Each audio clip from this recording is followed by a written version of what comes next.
another game last night that I wanted to be a better game than it turned out to be, but it was Celtics Clippers, and good Lord, Celtics won very easily in this one. They hit 22 threes. Jason Tatum with 20 points. Kristaps Porzingis is back. There he is. 16 points in 23 minutes. Zubats with 23 points, 10 rebounds, but 22 threes is what we're going to focus on, Lou. 12 of those came in the second quarter. This will be the conversation, I would imagine, for the rest of the season, because people love it or hate it, but there's a lot of opinion on shooting this many threes. Who's stopping them if this is how they are? It's not a lot of teams that have this identity, especially in the Eastern Conference. You know, everybody is trying to mock the Golden State Warriors in the way that they've been able to have championship runs of success with playing behind the three-point line.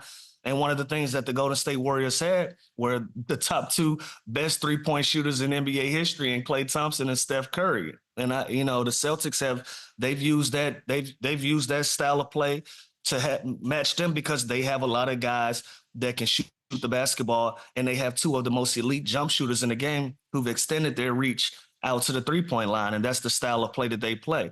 I don't see a lot of teams beating them when they're hitting like this, but when we start talking about the Boston Celtics, we always say this is their Achilles heel. They shoot too many jump shots. So when you have a team that loves to play behind that three-point line, loves to play in the mid-range, and they shoot at a high level, and they hit 22 on you in one night, it's going to be extremely difficult to beat this team, no matter who you are.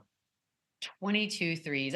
You know what? I can't decide if I love or hate it. I mean, I figure if you just stop it, but you can't. Kristaps Porzingis, though, did make... I don't know. Like, sometimes it's fun to watch just because you feel like you're watching a video game. And then other times it feels like just an insurmountable mountain that no one else is going to be able to conquer. And now they got Porzingis back. Oh, look, he moved the antenna.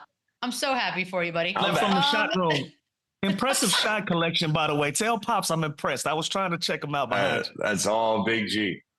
Oh, that's way better. Okay, yeah, you're way better. All right, we're going to talk Kristaps now, Chandler, because he did make his big debut last night. They were 14-3 without him. I mean, a guy just wants to feel wanted. But now that he's back, this seems like everyone's kind of in trouble here. I asked Lou who's stopping him with the threes. Who's stopping him now with KP? Yeah, I don't know if anyone's stopping him without KP. And now this guy just adds a whole nother dynamic. We know what he can do, shooting the ball, pick and pop wise. He did this last year, too. When he missed some time, he came back. His return game was electric. It's the same thing he did last game. He's so good when he gets switches and he gets smaller guys that off the block post up, kind of faces you up. He shoots right over you. And last night, you could tell some of these moves, he's been working. He was in great shape last night. He looks strong. He looks fit.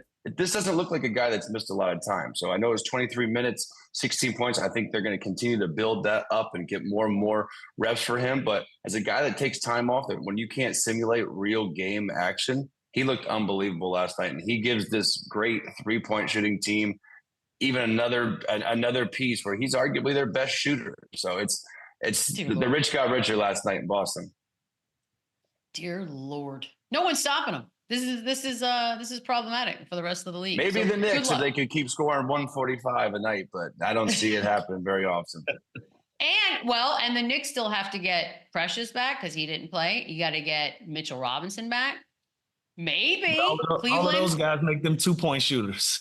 You know what I was thinking last night, too, Lou? I was thinking, do the Celtics see a game last night like the Knicks, and did they kind of put them on notice? Like, okay, this is what they're capable of doing, or just another game to Boston? They still got to beat us 4 times.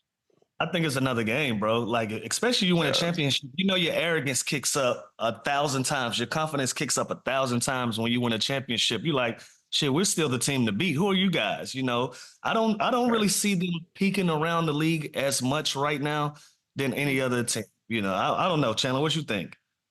Yeah, I just think when there's that explosive last night, they're watching. They know the Eastern Conference again is kind of weak right now, right? They know the Cavs are hot right now, but I don't think the Celtics fear the Cavs by any means. So I think when you see a game where it all kind of comes together like this for New York, I think it does put them on notice a little bit, but nothing's changed in the beginning of the season. It's Celtics. Like, they're aware. They're aware of them, but they're not. They're aware of what they're capable of. Yeah. They know, like, okay, wow, they have 4 guys that can go get 40. They have 4 guys that can go get 40. They can shoot the ball. Cat has made their offense so much better, but at the end of the day, it's business as usual for them. It's good to be the top dog. Stay there.